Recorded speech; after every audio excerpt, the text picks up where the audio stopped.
আউযু বিল্লাহি মিনাশ শাইতানির রাজিম। আসসালামু আলাইকুম ওয়া রাহমাতুল্লাহ। আল্লাহ রাব্বুল আলামিনকে দেখা সম্ভব কিনা, কেউ দেখেছে কিনা, সমকালীন যুগে যারা দেখার দাবি করছে সেগুলি কতটুকু কোরআন সম্মত? কোরআনের দৃষ্টিতে যদি আমরা দেখি 7 নম্বর সূরা আল আরাফ এর 142 143 আয়াতে আল্লাহ তাআলা বলেছেন, ওয়াওয়াদনা মূসা 30 লাইলাতান ওয়া আতমামনাহা বিআশরিন ফাতাম্মা মিকাতু রাব্বিহি 40 লাইলা وقال موسى لأخيه هارون اخلفني في قومي وأصلح ولا تتبع سبيل المفسدين ولما جاء موسى لميقاتنا وكلمه ربه قال ربي أرني أنظر إليك قال لن تراني ولكن انظر إلى الجبل فإن استقر مكانه فسوف تراني فلما تجلى ربه للجبل جعله دكا وخر موسى صعقا فلما أفاق قال سبحانك تبت إليك وأنا أول المؤمنين। আমি মূসার সাথে 30 রাতের ওয়াদা করেছি।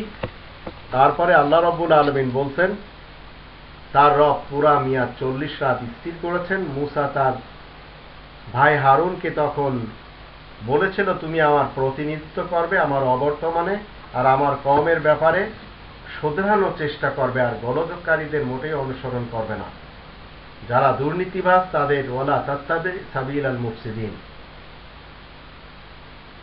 মূসা যখন আমার নির্ধারিত সময়ে হাজির হয় আর তার সাথে তার রব যখন কথা বলেন, তখন মূসা বলতে লাগে, হে আমার প্রতিপালক, আমি আপনাকে দেখতে চাই। আল্লাহ উত্তরে বলেন যে তুমি আমাকে দেখতেই পাবে না,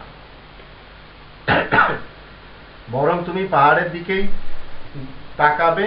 যদি পাহাড় স্থিরভাবে থাকে তাহলে তুমি আমাকে দেখতে পাবে। তারপরে মূসা যখন পাহাড়ের দিকে তাকায় আর আল্লাহ যখন তার নিজের জ্যোতি পাহাড়ের উপরে উদ্ভাসিত করেন, তাতে পাহাড়টি চূর্ণ বিচূর্ণ হয়ে যায় আর মূসা বেহুশ হয়ে পড়ে যায়। তারপরে সে যখন জ্ঞান ফিরে পায় তখন সে বলে, আমি তো আপনারই পবিত্রতা ঘোষণা করছি, আমি তো আপনারই দরবারে তওবা করছি, আর আমি মুমিনদের মধ্যে প্রথম।